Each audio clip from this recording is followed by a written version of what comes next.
tingnan mo yung mga bugoy, oh. Oh. Yung tatay, mga bugoy, pangalawang bagbasa-basa na nila yan ngayon.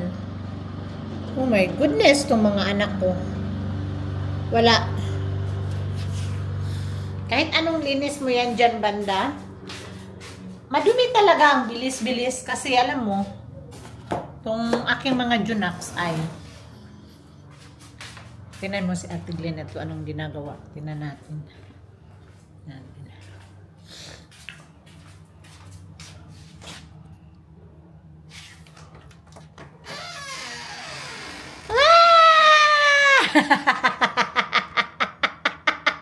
Foldings! No foldings, no allowance! Pero nagpilik mata man na siya man ay nagbutang. So, may allowance siya every Monday, I think. Monday yung pinapa-send ng na-discut niya sa kanya. So, yan. So, ngayong araw na to ay linggo ngayon at nagkalat. Easy, close the screen door, buddy. The flies is coming, Baba. Close the screen door, my love. Close the screen door, please. No, no, no. Please. Please, my love. Close the screen door. Oh my goodness, I see the... Oh, wala sa plan tong araw na to. Ang ingay ni Habi. Kasi tumawag ako kay sister, sabi ko anong plan natin sa Mother's Day kay mother doon sa Pilipinas. So nagkwentuhan, ganyan-ganyan. Hanggang sabi ko, pupunta ba kayo dito? Sabi niya kasi pupunta daw sila, oh my goodness, pupunta daw sila bukas sana. Akala nila may alis kami ngayon. Sabi ko, hindi kami umalis, nandito lang kami sa bahay. Sabi niya, okay,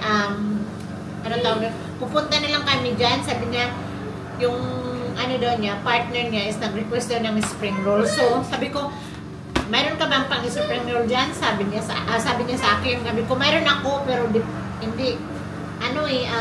Yung meat is kailangan i-defrost. Sabi ko, i-defrost ko na lang sa microwave.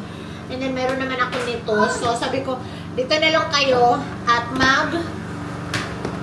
magawa na lang ako ng spring roll. So, gawa na lang ako ng spring roll mabilis. Kasi yung hobby niya is 7 days on, 7 days off yung trabaho niya. So, nag-request daw sa kanya ng spring rolls nga, pagod daw siya galing trabaho. Kawawa naman. So, galing trabaho, pagod daw siya. So, anyway, tapos, sabi ko, mag-roast pork kami ngayon. So, dito na lang mag-dinner. Tapos, naalala ko, meron pala akong madaming gulay. So, sabi ko, magpakbit na lang tayo. Meron ka bang pork dyan? Kasi, sabi ko, wala akong pork. Sabi ko, wala akong pork. Pasabado na, wala na. Yung pork na lang na last is yung, tawag doon, yung roast pork ko. Sabi ko kay sister. Sabi niya, mayroon daw siyang roast pork. Pang roast pork, pork. Sabi ko, dalhin mo dito kasi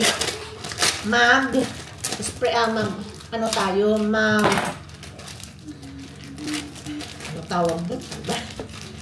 Magpakbit. Sabi ko, ay, oo pala, meron akong, ang dami ko nang naisip. Sabi ko, umalis kasi kami, sabi ko, meron pala akong, pangsabaw. Kasi meron akong isda, tingnan nyo yung isda, mga moms. Meron pala akong isda. So, ito yun. Wings, isda wings, ang taba, ang lalaki. Sabi ko, meron pala akong wings ng isda. Sabi ko, itulan natin kasi meron naman akong malunggay, meron akong malunggay dito, meron akong tanglad. Sabi ko, itulan na lang natin. Sabi niya, sige. So, naisipan ko na naman na pansit na lang din ako. Diba? Wala talaga sa plano. Pero ngayon, mag-roll na ako ng spring roll na. Sabi ko kay Habi, pupunta daw sila dito. Sabi niya, ay, mag-moving na lang daw siya kasi madumi daw yung harap ng bahay, likod ng bahay. So yan, nag-moving na si Dudong. I hate this one.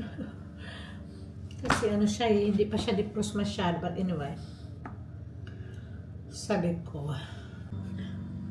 So, habang naggagawa ako ng spring roll mga mamis, ay kwentuhan ko kayo kung paano ko nakuha yung sister ko dito sa Australia. Paano siya napunta dito.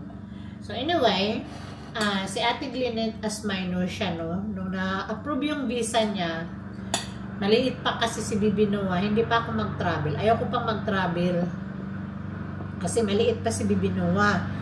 Kaya yung second choice namin ay magpapunta dito ng sister ko. Ipasama siya kay Glynette kasi si Glynette nga is ano siya, minor siya. So si sister ko, siya yung nag-asikaso ng mga papers doon habang nagagawa kami ng mga papers ni Ate Glynette habang nag-apply kami ng visa. Siya yung naka-authorize kasi siya man yung nag-aaral lang, tapos yung isa ko kasing sister nagtatrabaho siya, hindi naman siya pwedeng naka-absent. Nung panahon na yun is hindi pa masyadong stricto yung school kasi naka-online pa ata sila sister, basta hindi pa pwede pa siya maka-absent ganyan kasi yun parang module lang ata sila. So college na siya nun, pa-graduate na. Tapos so pinaaral din namin yan, iskat siya. Tapos, nung na-approve na nga yung visa ni Ate Glynette, sabi ni Scott na the next thing we do, kasi hindi pa nga kami makapunta sa Pilipinas, ay kukunin namin si sister. So, kasi siya naman yung nakalagay sa halos lahat ng mga authorization ni Glynette sa kanyang mga authorization niya pagdala kay Ate Glynette or saan sila mapunta, kung ano yung mga papers, mga documents si Ate Glynette.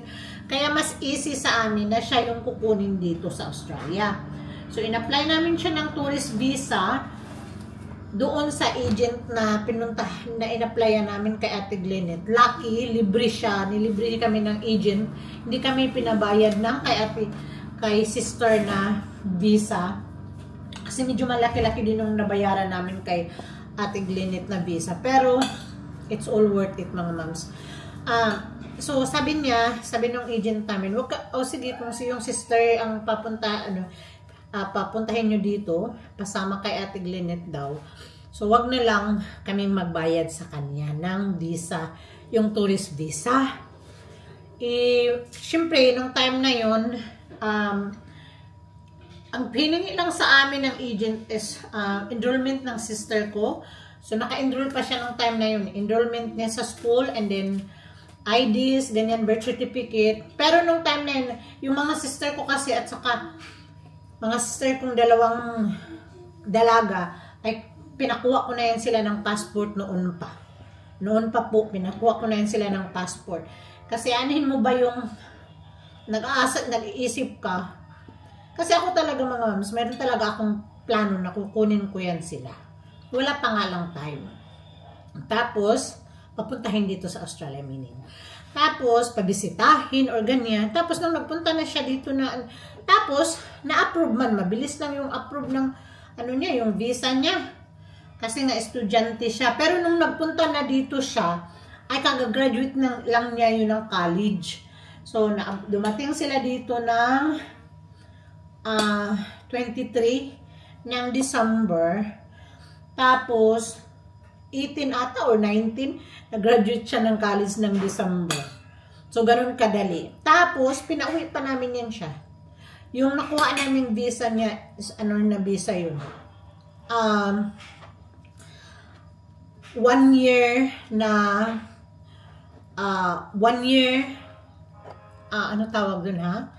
1 year tourist visa, pero kailangan niyang umixit ng every 3 months, ganun. So, nang nag 3 months siya dito, pinauwi namin yan siya sa Pilipinas.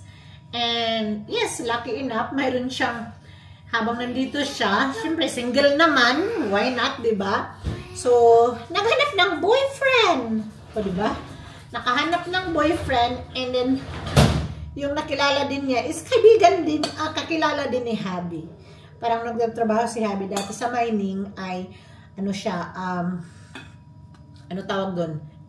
Naging supervisor si Habi ng boyfriend niya nung nagtrabaho pa si Habi sa mining. Pero, hindi kami nagrito sa kanila.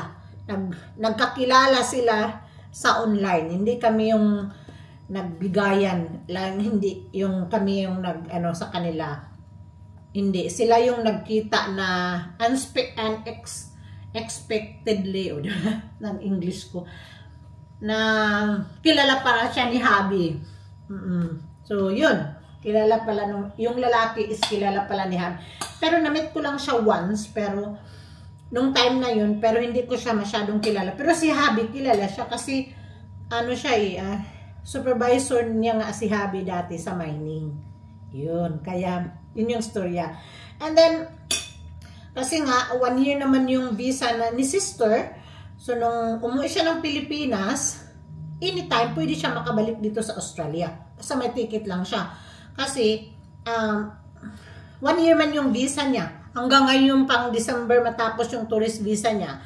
But, sabi ko nga, lucky na yung lalaki is interesado. So, pinabalik siya dito. And then, they have another, visa na. They got partner visa na ngayon. So, hindi na siya tourist. Partner na siya. And then, nagtrabaho na siya. Allowed na siyang magtrabaho. So, ganun yun. Kaya nakuha ko si sister nang dahil kay Ate Glenette pagpapunta dito. Noong unang time ngayon, mga moms, wala pa kaming plano na maka-stay siya dito ng matagal. Kasi nga, bata pa yan mag 2023. Tsaka kagagraduate lang ng college, syempre. Pero nung magplano siyang bumalik dito, sinabihan ko siya, your choice. Kasi nung magplano siyang magbalik dito, i-sponsorin siya ng lalaki. So sabi ko, it's up to you kung magpunta ka dito. Kasi at the end of the day, decision niya.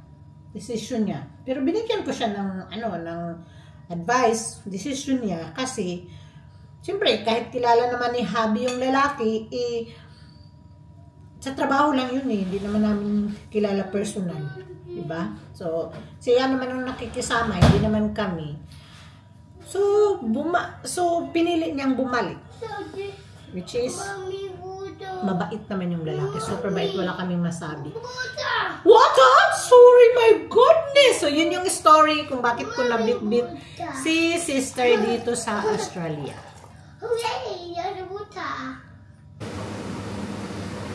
Ang akong sister.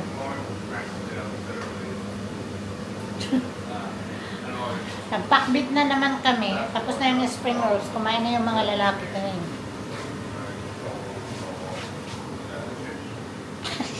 Malayo pa. Sa kusina lang yung mga babae.